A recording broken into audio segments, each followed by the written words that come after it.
The Christmas lights from our Lagos mansion cast dancing shadows across the marble floor as I heard my husband Adebayo's deep laughter echoing from our bedroom upstairs. But something was wrong. That wasn't my laughter mixing with his.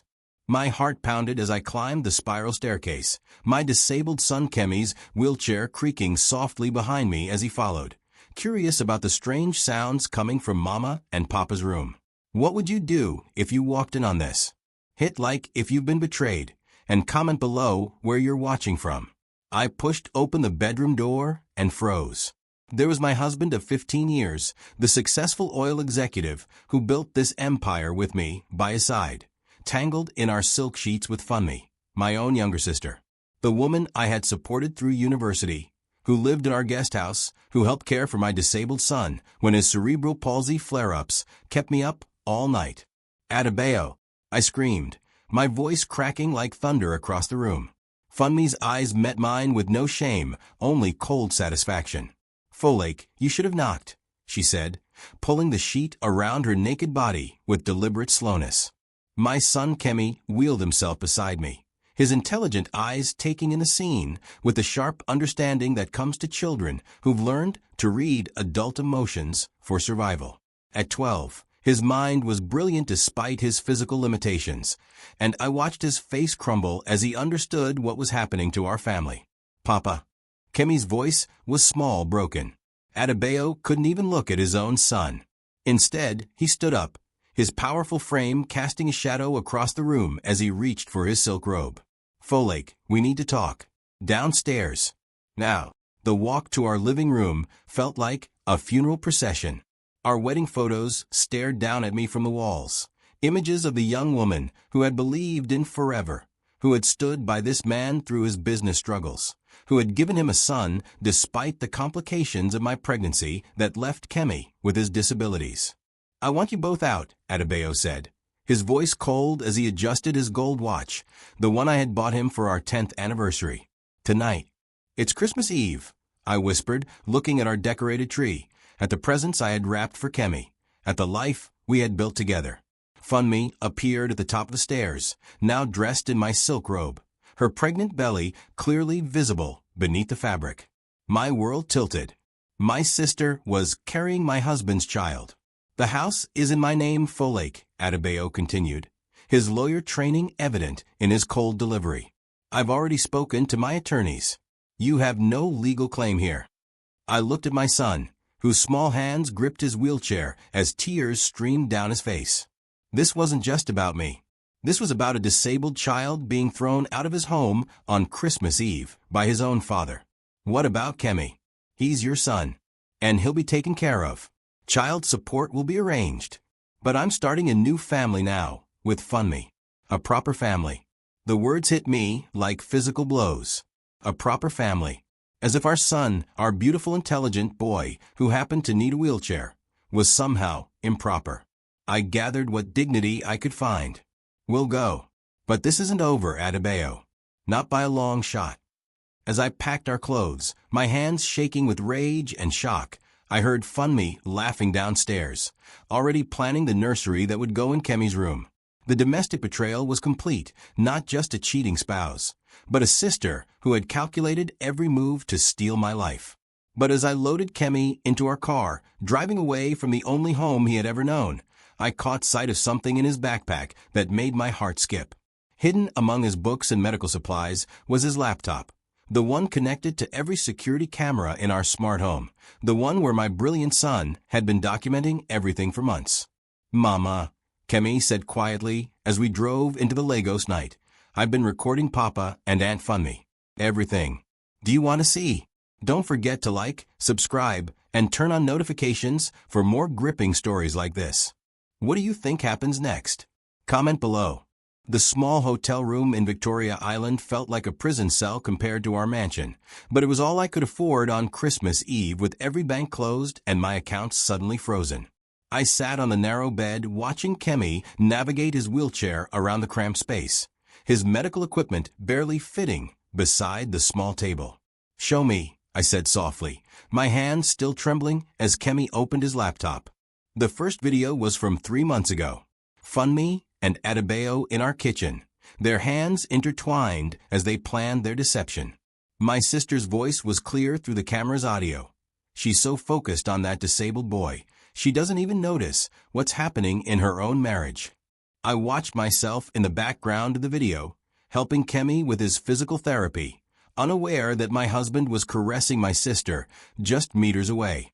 "There's more, Mama," Kemi said, his voice mature beyond his 12 years. "Uncle Tund came to visit last week when you were at the market." Tund, Adebayo's business partner and best friend since their university days at Lagos Business School. The man who was godfather to my son.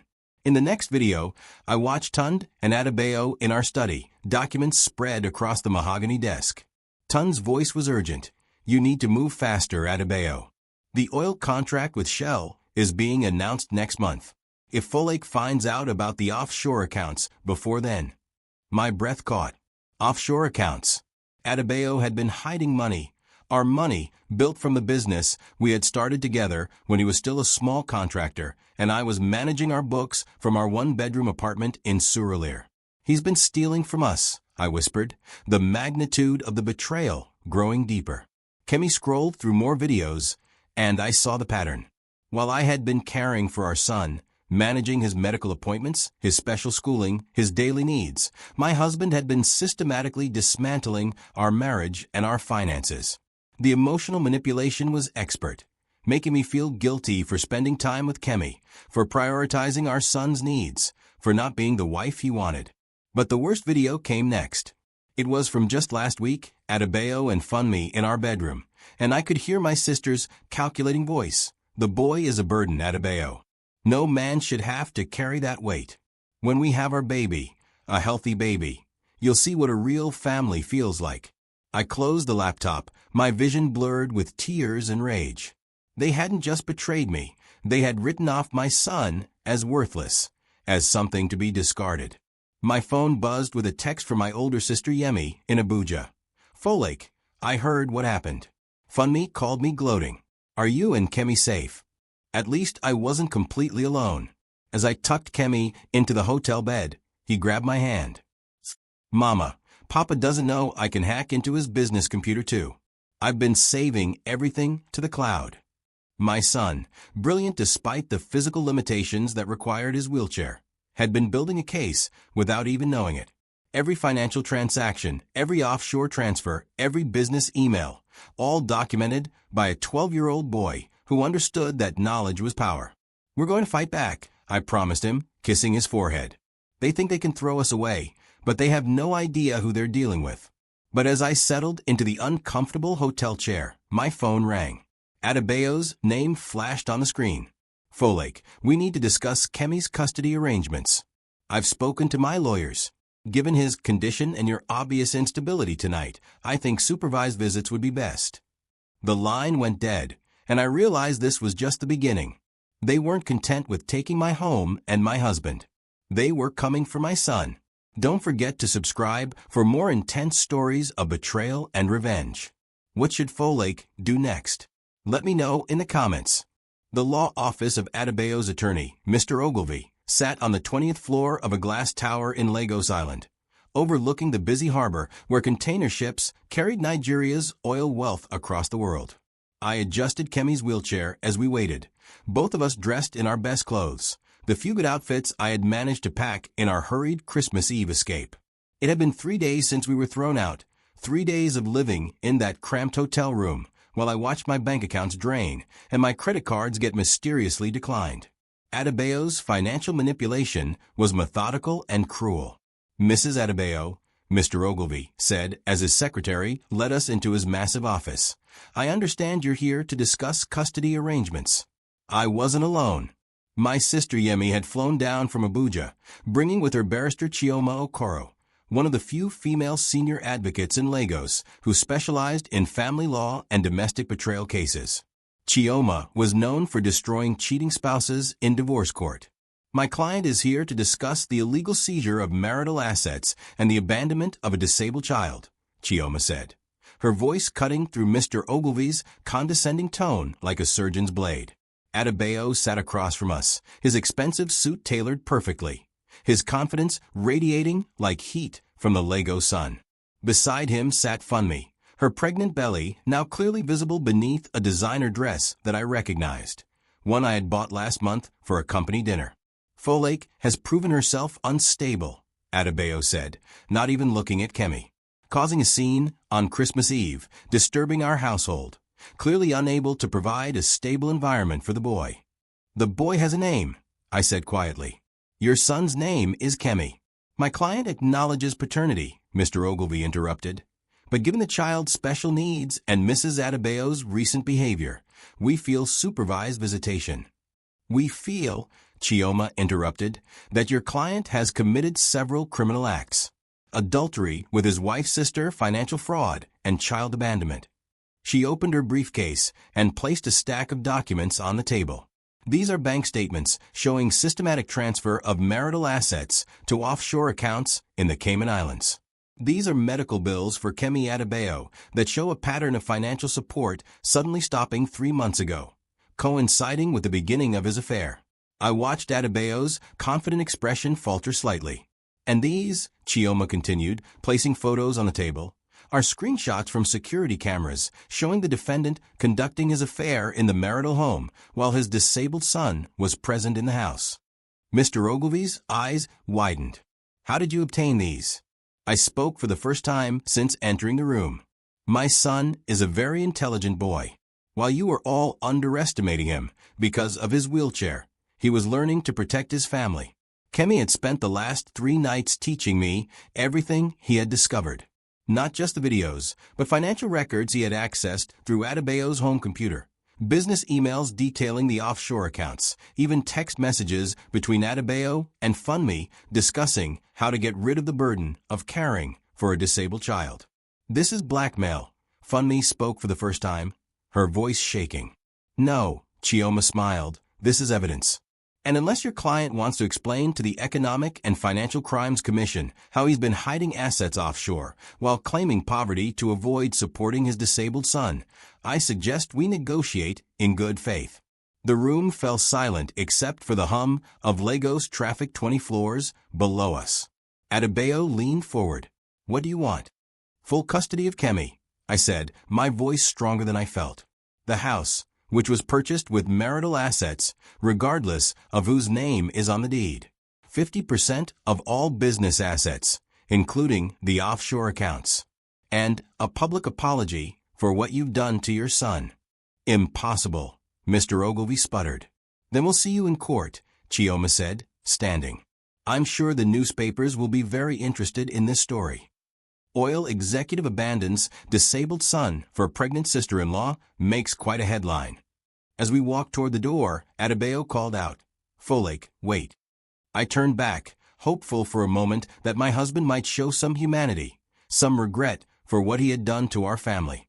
Instead, his eyes were cold with calculation. You have no idea who you're dealing with. I built this empire, and I can destroy anyone who threatens it, including you. The threat was clear, and as we left the office, I realized that the man I had loved for 15 years was capable of far more cruelty than I had ever imagined. But he had underestimated me, and more importantly, he had underestimated our son. Comment your thoughts on this betrayal. Have you ever been shocked by someone you trusted? Hit that subscribe button if you're ready to see this revenge unfold. The attack came at 2 a.m. on New Year's Eve, just 1 week after our meeting with Adebayo's lawyers. I woke to the sound of our hotel room door being kicked in by 3 men in black masks, their voices speaking rapid Yoruba as they searched our belongings. Where's the laptop? One of them demanded, his accent thick with the rough edges of Lagos street life. I threw myself in front of Kemi's wheelchair, my heart hammering as my son sat perfectly still, his eyes alert and calculating despite his fear. These weren't random thieves. They knew exactly what they were looking for. I don't know what you're talking about, I lied, grateful that Kemi had insisted on hiding his laptop and backup drives in a safety deposit box at the bank. The largest man stepped forward, and I could see a jagged scar running down his neck. Mrs. Adebayo, we know your son has been very curious about things that don't concern him. Very smart boy. Too smart. The threat was clear. They weren't here to rob us. They were here to silence the evidence that could destroy Adebayo's carefully constructed new life. "My husband sent you," I said, my voice steadier than I felt. "Your husband wants his family protected," the man replied. His new family. The boy's recordings could cause problems. Make them disappear, and this all goes away. Keep fighting and... He didn't finish the sentence, but his meaning was crystal clear as he looked at Kemi. After they left, I held my son close, both of us shaking from fear and adrenaline. The domestic betrayal had escalated beyond emotional manipulation and financial theft. Now they were threatening violence against a disabled child. "Mama," Kemi whispered, "they don't know I uploaded everything to 3 different cloud servers. And I sent copies to Aunt Yemi and Barrister Chioma yesterday." My brilliant son had anticipated this move. The next morning, I called Chioma from a new hotel in Acadia, far from Victoria Island, where Adebayo's connections ran deep. "They're escalating," she said after I described the break-in. "This is good for us legally, but dangerous personally. I'm filing for an emergency restraining order, and I think it's time we leaked some of this evidence to the press." By noon, my phone was ringing constantly. Kemi had sent an anonymous tip to Punch newspapers, along with selected videos and financial documents. The story hit the internet first: oil executive's Christmas betrayal. Disabled son, exposed father's offshore millions.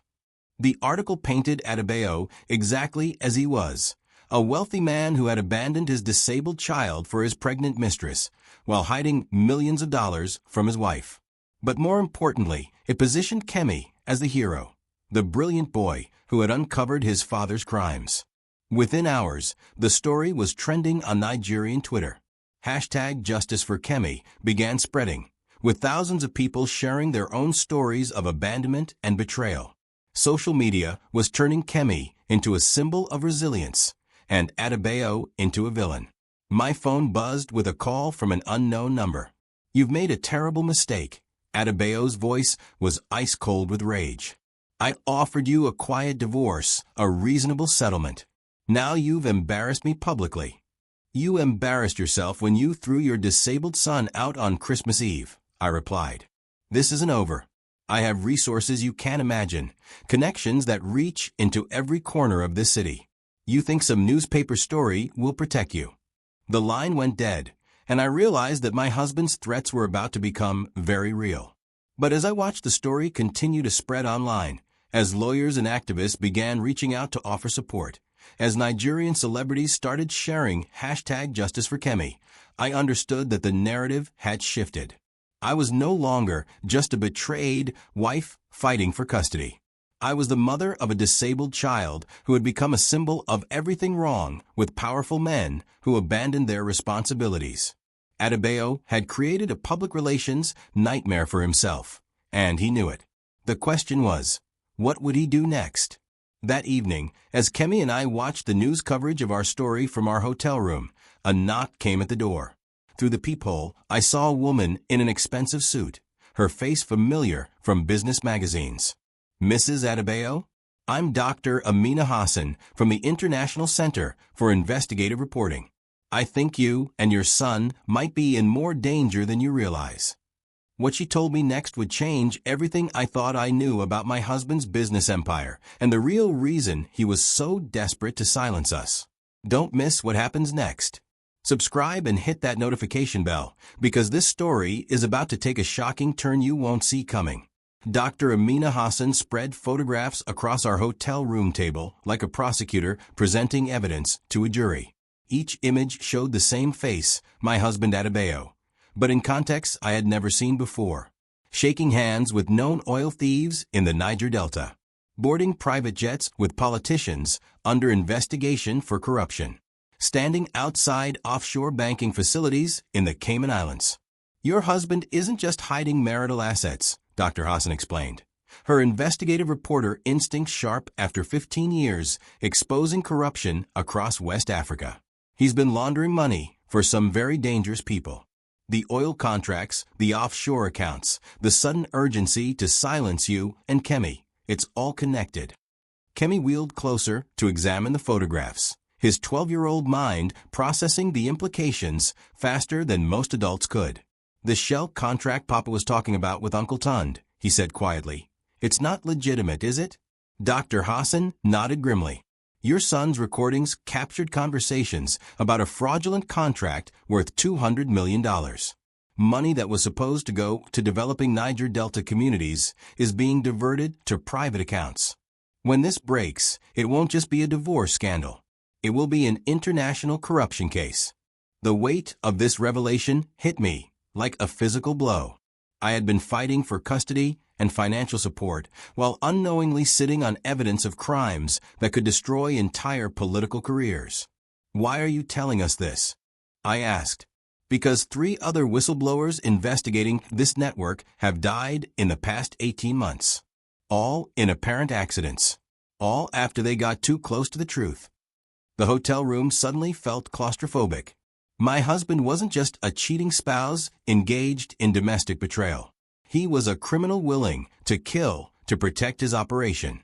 "We need to leave Nigeria," I whispered, looking at Kemi, whose physical limitations would make running almost impossible. "Not yet," Dr. Hassan said. "If you run now, they'll paint you as criminals fleeing justice. But if we can get this story to the international press, create enough publicity that your disappearance would be too suspicious." She pulled out her phone and showed me a draft article titled, "The Disabled Boy Who Exposed Nigeria's Biggest Oil Scandal."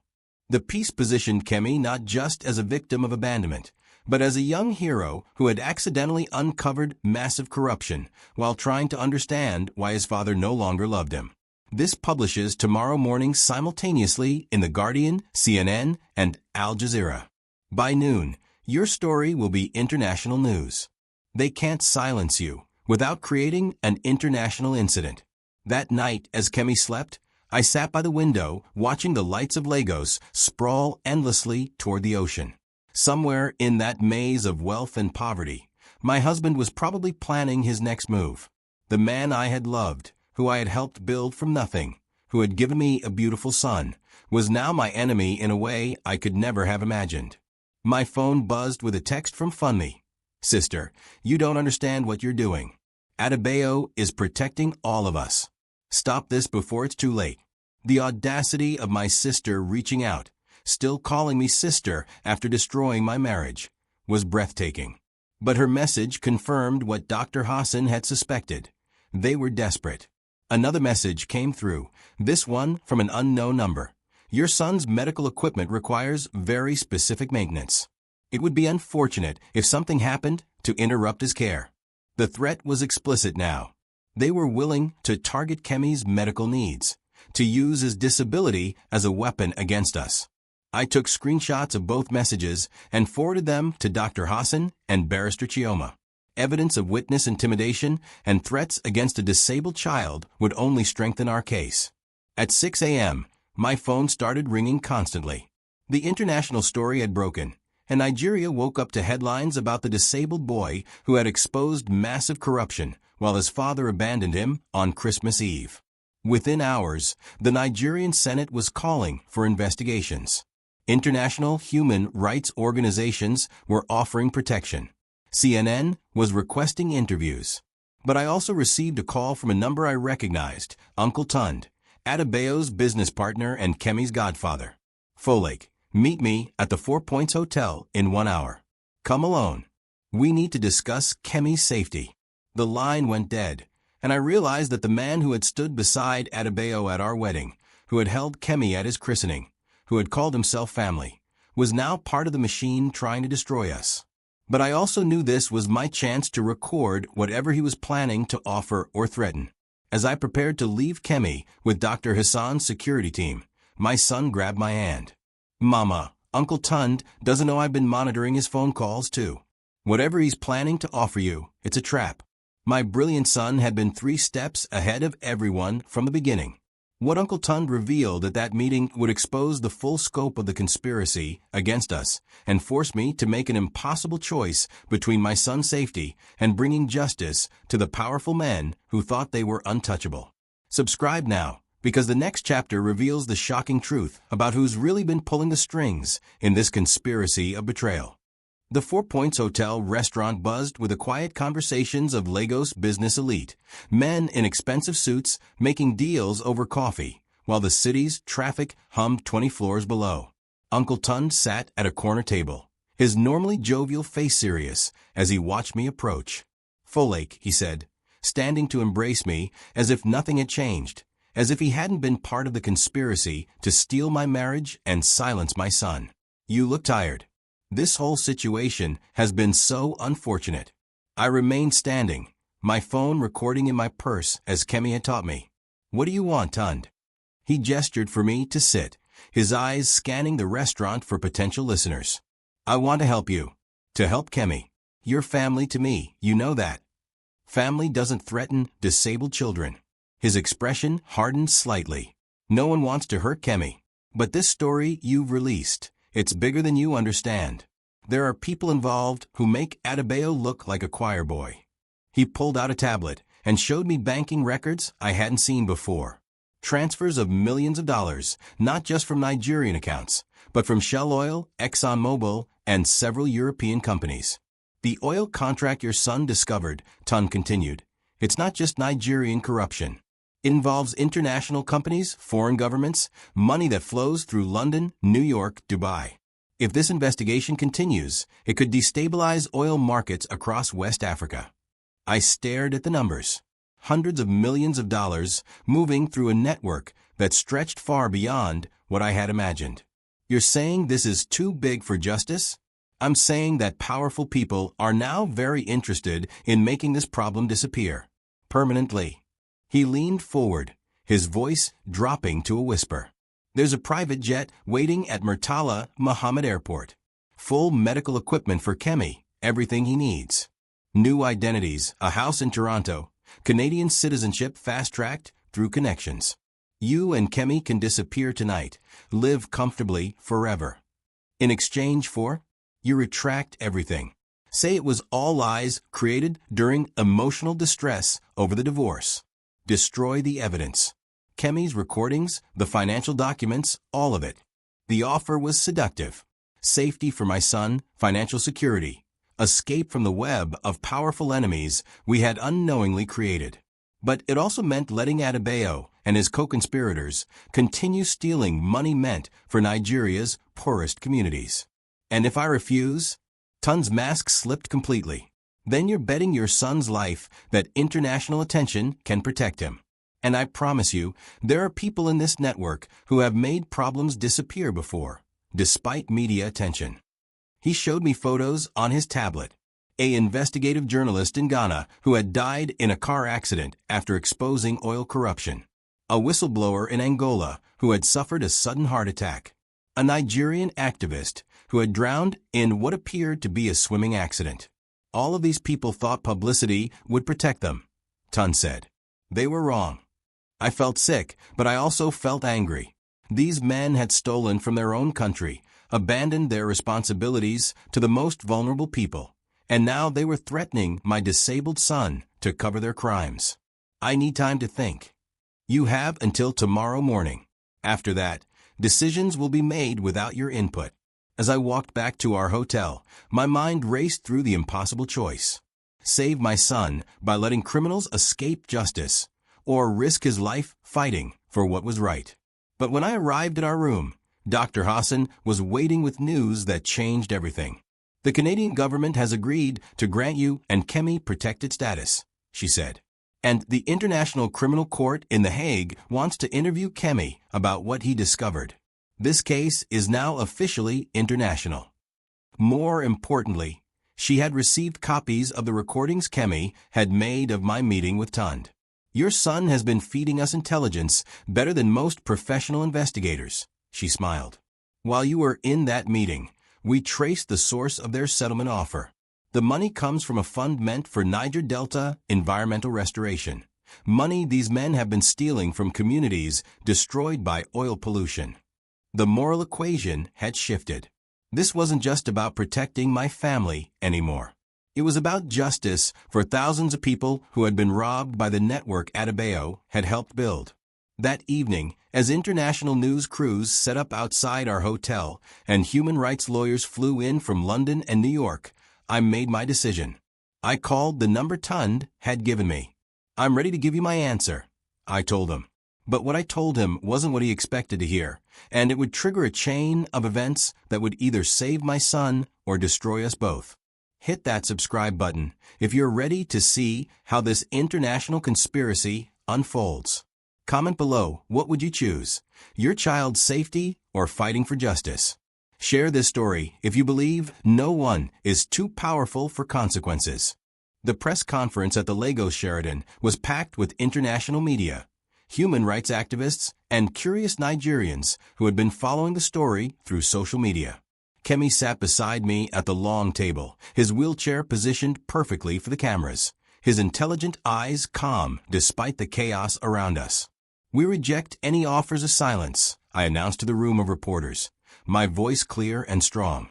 "My son and I will testify before any international court that requests our evidence." The room erupted with questions in English, French, and Yoruba. Camera flashes lit up the space like lightning as Kemi leaned into his microphone. "My papa threw me away because I use a wheelchair," he said, his 12-year-old voice carrying the weight of wisdom earned through betrayal. "But he forgot that my mind works perfectly. I saw everything he did, and now the world will too." Dr. Hassan had coached us well. Every word was calculated to maintain public sympathy while positioning us as untouchable witnesses in an international investigation. But as we left the hotel through a back entrance to avoid the media crowd, I noticed the black Mercedes following us through Lagos traffic. When we changed hotels again, our fourth move in 2 weeks, the car was still there. "They're not trying to hide anymore," I told Dr. Hassan as we settled into yet another temporary room. "They want us to know we're being watched." That night, the pressure campaign began in earnest. My elderly mother called from our family compound in Ibadan, her voice shaking with fear. "Folake, some men came to the house today. They said they were friends of Adebayo, that they wanted to make sure I was safe during these difficult times for the family. They left an envelope. Inside the envelope was a photo of my mother's house, with red X marks over every window and door.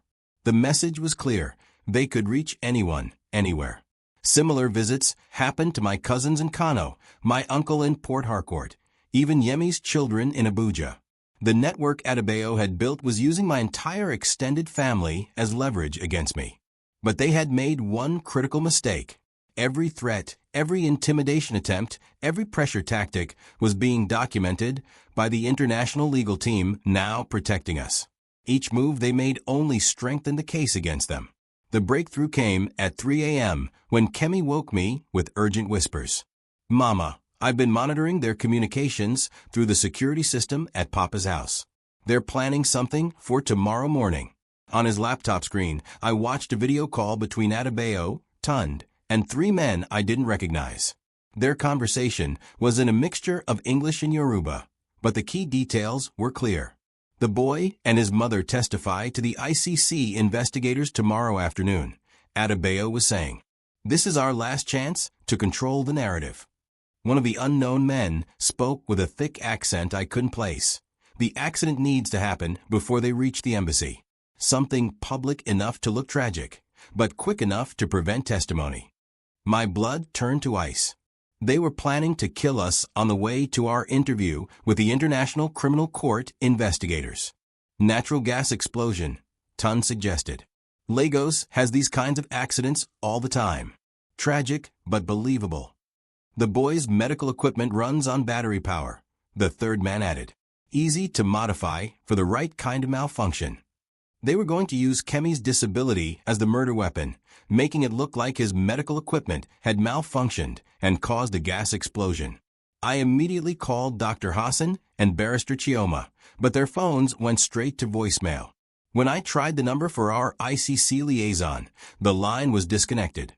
"Mama," Kemi said quietly, "I think they got to our protection team." I looked at my son, brilliant, brave, but trapped in a wheelchair in a hotel room while killers planned to murder us before sunrise. For the first time since this all began, I felt true despair. But Kemi wasn't finished. I uploaded everything to WikiLeaks 2 hours ago, with a dead man switch. If anything happens to us, everything gets released automatically. My 12-year-old son had just created the most sophisticated insurance policy imaginable. But Mama, he continued, I also did something else. I sent copies of tonight's recording to every news organization in Nigeria and to Papa's business rivals. By morning, everyone will know exactly what he planned to do to us. As dawn broke over Lagos, my phone began ringing with calls from around the world. The recordings of Adebayo planning our murder were already viral, shared across every social media platform faster than his network could contain them. But it also meant we now had hours, maybe minutes, before men with nothing left to lose decided to attack us directly. The final confrontation was coming, and this time, there would be nowhere left to run. Don't miss the explosive finale. What happens when powerful men realize they've been outsmarted by a 12-year-old boy? Subscribe now and turn on notifications, because you won't want to miss how this ends. The Lagos police arrived at our hotel at dawn, but they weren't there to protect us. Commissioner Adegoke, a man I recognized from Adebayo's birthday parties, stood in our doorway with 6 officers, his face grim with the expression of someone carrying out distasteful but necessary business. Mrs. Adebayo, you and the boy need to come with us for questioning regarding false allegations against prominent businessmen. Behind him, I could see hotel security guards who had been bought off, looking away as their guests were essentially kidnapped by corrupt police. We're under international protection, I said, trying to keep my voice steady as Kemi moved his wheelchair beside me. International protection doesn't apply to local criminal matters, Commissioner Adegoke replied. You're being charged with extortion, defamation, and conspiracy to damage Nigeria's economic interests. Dr. Hassan was nowhere to be found. Our legal team's phones were still dead. The international community that had promised protection had vanished overnight, leaving us alone with men who had every reason to make us disappear permanently. But as they moved to arrest us, Kemi's laptop chimed with an incoming video call. The screen filled with the face of Justice Patricia Mbeki from the International Criminal Court in The Hague. Commissioner Adegoke, Justice Mbeki's authoritative voice filled the hotel room. I'm speaking to you live from The Hague, and this conversation is being broadcast to CNN, BBC, Al Jazeera, and recorded for the ICC's official investigation. These witnesses are under international protection. Commissioner Adegoke froze, his hand halfway to his handcuffs. Furthermore, Justice Mbeki continued, we have received and verified the recordings of the planned murder of these witnesses. Any attempt to remove them from international oversight will be considered obstruction of justice in an international criminal investigation. My brilliant son had somehow connected directly to the ICC while pretending his laptop was malfunctioning. The boy is very sick, Commissioner Adegoke tried weakly. His medical equipment is failing. We're taking them to hospital for their safety. The boy appears perfectly healthy to me, Justice Mbeki replied. And I can see his medical monitors are functioning normally. Step away from the witnesses, Commissioner. The standoff lasted several tense minutes before Commissioner Adegoke's phone rang. After a brief conversation in whispered Yoruba, he gestured for his officers to leave. This isn't over, he muttered as they retreated. As soon as they were gone, Justice Mbeki's expression softened. Kemi, that was very clever thinking, contacting us directly. Are you and your mother safe? For now, I answered.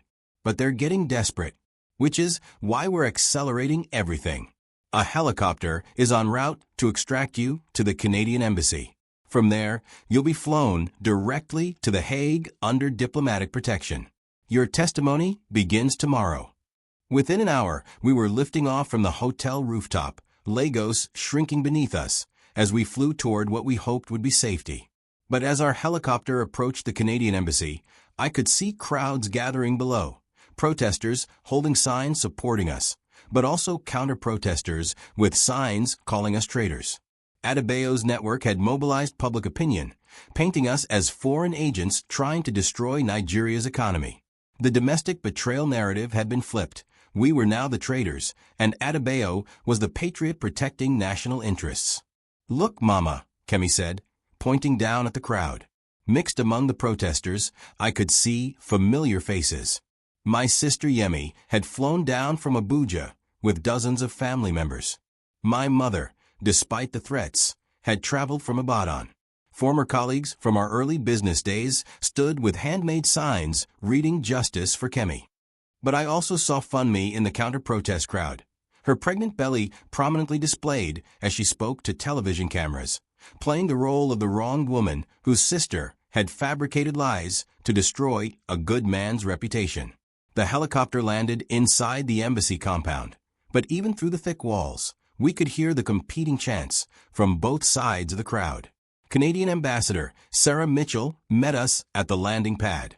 "You're safe now," she said, "but I want you to understand the moment you testify in The Hague, there's no going back to your old life in Nigeria.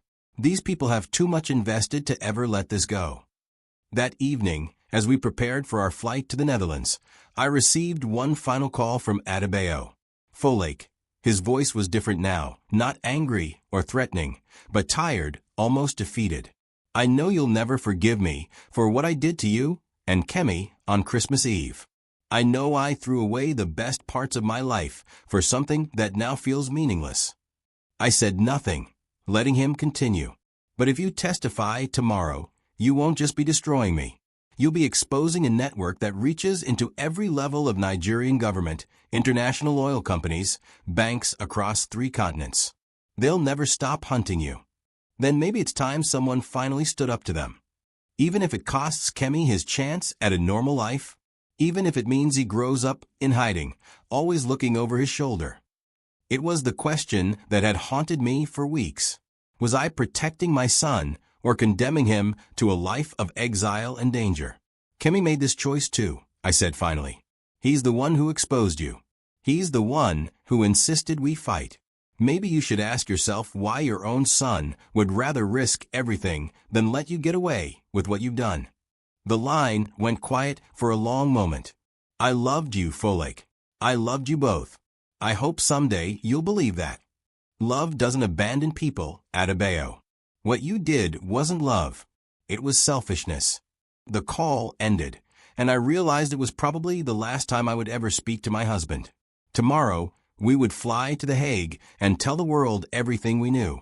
But tonight, I held my son close and wondered if we were heroes fighting for justice or refugees who had just lost their homeland forever. The answer would come when we faced the most powerful people in the world and discovered whether truth was really stronger than money, connections, and the willingness to kill to protect secrets. You won't believe how this international showdown ends. Subscribe and hit that bell because the finale is going to shock you. What do you think? Were they right to risk everything for justice? Comment below. The International Criminal Court in The Hague looked like a fortress of glass and steel rising from the Dutch countryside, its modern architecture designed to project the authority of international justice. As our diplomatic convoy approached the building, I could see protesters on both sides of the street, human rights activists supporting us, and a smaller group of Nigerian expatriates holding signs calling us traitors. Kemi sat beside me in his specially equipped diplomatic vehicle, his laptop open as he reviewed the evidence one final time. At 12 years old, he was about to become the youngest witness in ICC history. "Are you ready?" I asked him as we pulled up to the security checkpoint. "I've been ready since Christmas Eve, Mama. Papa taught me that actions have consequences. It's time for his consequences." Inside the courthouse, the main hearing room felt enormous and intimidating, with flags from member nations lining the walls and translation booths filled with interpreters preparing to broadcast our testimony around the world. Justice Patricia Mbeki presided over the proceedings, her presence commanding respect from everyone in the room. Behind us sat a gallery filled with international media, human rights observers, and legal experts who had been following the case. But what shocked me most was seeing Adebayo in the defendant section, flanked by his legal team. He looked older than when I had last seen him, his expensive suit unable to hide the weight of stress he had been carrying. Beside him sat Tund and 3 other men I now knew were part of their international corruption network. "Mrs. Folake Adebayo," Justice Mbeki began, Please state your relationship to the defendants and explain how you came to possess evidence of the alleged crimes. For the next 3 hours, I told our story. The Christmas Eve betrayal, the discovery of the offshore accounts, Adebayo's systematic theft of funds meant for Niger Delta communities, the threats against our family, and the attempted murder plot we had recorded. But it was Kemi's testimony that truly electrified the courtroom. "Your Honor," he said, his young voice clear through the microphone system, "my papa forgot that just because my legs don't work doesn't mean my brain doesn't work. While he was stealing money from people who needed clean water and medical care, I was learning everything he taught me about computers and business." He walked the court through his evidence systematically. The security footage, the hacked business communications, the financial records showing exactly how money was diverted from legitimate development projects to private offshore accounts. The Shell contract was supposed to build schools and hospitals in communities damaged by oil spills, Kemi explained, pulling up documents on the courtroom's main screen. Instead, my papa and his friends stole $200 million and bought houses in London and Dubai. During cross-examination, Adebayo's lead attorney tried to discredit Kemi's testimony by focusing on his age and disability. "Ladies and gentlemen, we're being asked to believe that a disabled 12-year-old boy somehow uncovered an international conspiracy, while trained investigators missed it completely." Kemi looked directly at his father for the first time since entering the courtroom. "Papa always said I was the smartest person he knew. He just didn't expect me to use it against him." The moment broke something in Adebayo. I watched my husband's composed facade crumble as he realized his own son was not just testifying against him, but doing it with the intelligence and analytical skills Adebayo himself had nurtured. During a brief recess, Adebayo approached our table, his security escort allowing him a few words. "Kemi," he said softly, "I'm sorry. I'm sorry for what I did to you and your mother. I'm sorry for abandoning you when you needed me most." My son looked up at his father with eyes that held no hatred, but also no forgiveness. "Papa, you taught me that sorry doesn't fix broken things. You have to build new things to replace what you broke." It was perhaps the most mature response I had ever heard from a 12-year-old, and it left Adebayo speechless. The final day of testimony brought unexpected revelations. Dr. Hassan, who had been missing for days, appeared via video link from a secure location in London. "The defendant's network extends far beyond what we initially understood," she testified. "We've documented similar operations in Angola, Ghana, and Equatorial Guinea. This isn't just about Nigerian oil money. It's about a systematic looting of African natural resources by a network of multinational corporations and corrupt officials." She presented evidence showing that Shell, ExxonMobil, and 3 other major oil companies had knowingly participated in the fraudulent contracts, using bribery and intimidation to secure access to drilling rights, while money meant for community development vanished into private accounts. The total amount stolen across West Africa over the past 5 years exceeds $2 billion, Dr. Hassan continued. Money that was supposed to provide clean water, education, and health care to some of the world's poorest communities. Justice Mbekki's final questions were directed at me personally. "Mrs. Adebayo, you've risked your safety and your son's safety to bring this evidence forward. In your opinion, what justice would be appropriate for these crimes?" I thought about Christmas Eve, about my son's tears as his father threw him away, about all the children across the Niger Delta who had been poisoned by oil spills while the money meant to clean up their communities was stolen by men like my husband. "Your Honor, I don't want revenge. I want prevention. I want systems that make it impossible for powerful men to steal from the powerless ever again. And I want my son to grow up in a world where his intelligence and character matter more than his disability." As the proceedings ended, Justice Mbekki announced that verdicts would be delivered in 6 weeks, but preliminary asset freezing orders were being implemented immediately across multiple countries. Walking out of the courthouse, I felt a strange mix of relief and uncertainty. We had told our story to the world, but now we had to figure out how to live with the consequences. Kemi summed it up perfectly as we climbed into our diplomatic transport. "Mama, we did the right thing. Now we have to learn how to live with being right." the battle for justice was over, but the real challenge, rebuilding our lives while remaining targets of powerful enemies, was just beginning. This is it, the final chapter that will determine whether justice really wins. Don't miss the shocking conclusion. Hit subscribe and that notification bell, because you need to see how this incredible story ends.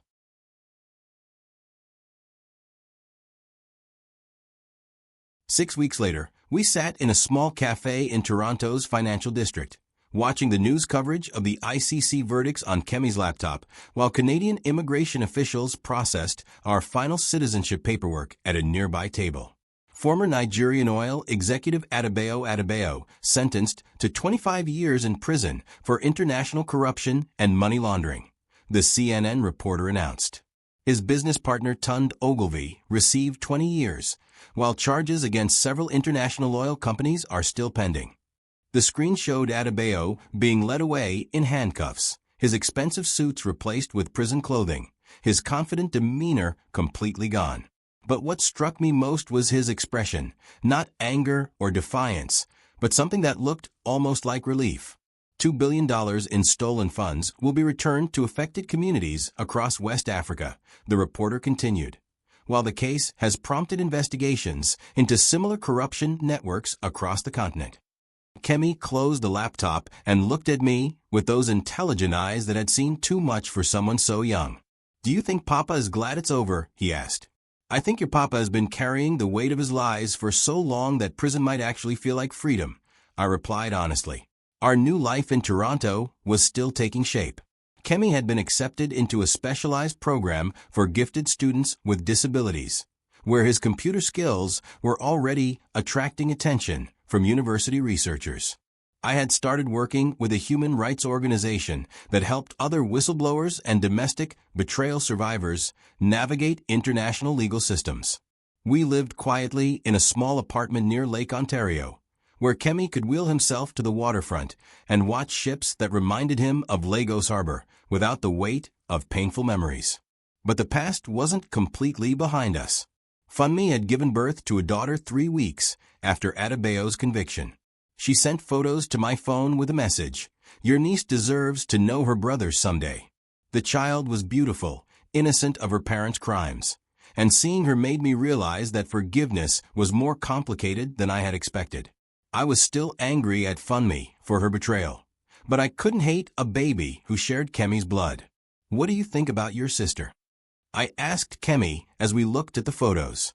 "I think she needs protection from making the same mistakes Papa made," he said with wisdom that continued to amaze me. "Maybe when she's older, when it's safe, we can teach her better." The international attention our case had generated brought unexpected opportunities. Publishers wanted me to write a book about surviving domestic betrayal and fighting international corruption. Filmmakers were interested in Kemi's story, the disabled boy who had outsmarted some of the world's most powerful criminals.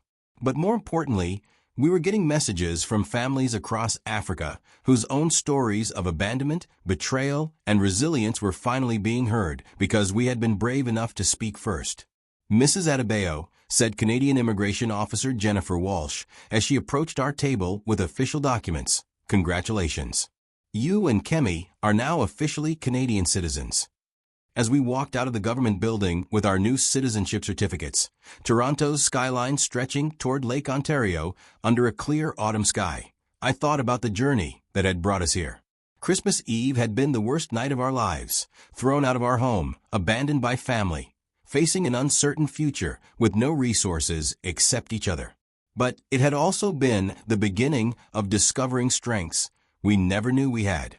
Kemi had grown from a boy who needed protection into a young man who had protected his community and country from thieves and criminals. I had grown from a woman who had defined herself through her marriage into someone who could fight international corruption and win. "Mama," Kemi said as we waited for the streetcar that would take us to our new home, "I'm glad Papa threw us out on Christmas Eve." I looked at him in surprise. If he hadn't, we never would have discovered how strong we are. We never would have learned that being abandoned by someone who doesn't deserve you isn't a loss. It's freedom to find people who do. That evening, we video called my mother and sister Yemi in Nigeria. sharing the news of our citizenship, and watching them celebrate our safety and success despite being thousands of miles away. You know, my mother said, her face glowing with pride on the laptop screen. I always knew Kemi was special. But I never imagined he would grow up to be a hero who saved his country. He saved himself first, I replied. Everything else just followed. As we prepared for bed in our small but secure Toronto apartment, I reflected on the unexpected gift that domestic betrayal and infidelity had become. Adebayo's cruelty had freed us from a life built on lies and given us the chance to build something authentic and meaningful. The Christmas lights of Toronto twinkled outside our window, different from those Lagos mansion lights that had illuminated my husband's betrayal 11 months ago, but somehow more beautiful because they represented a life we had earned through our own courage and intelligence. Kemi fell asleep working on his laptop, probably designing some new program that would make the world a little bit better, a little bit more fair. His wheelchair sat beside his bed, no longer a symbol of limitation, but a reminder that strength comes in many forms. I tucked him in and whispered the words I had said every night since Christmas Eve. We survived, we fought, and we won. Outside, snow began to fall on our new city, our new country, our new life, a life where my son's brilliance was celebrated instead of hidden, where my strength was a source of pride instead of threat, where we were valued for who we truly were instead of who others wanted us to be. The domestic betrayal that nearly destroyed us had ultimately set us free. And sometimes, freedom is worth everything it costs to achieve. Don't forget to like, subscribe, and turn on notifications for more incredible stories of triumph over betrayal. What did you think of Folake and Kemi's journey? Comment below with your thoughts, and share this story with anyone who needs to remember that sometimes the worst things that happen to us lead to the best things we become. Where are you watching from? Let me know in the comments. Love connecting with viewers around the world.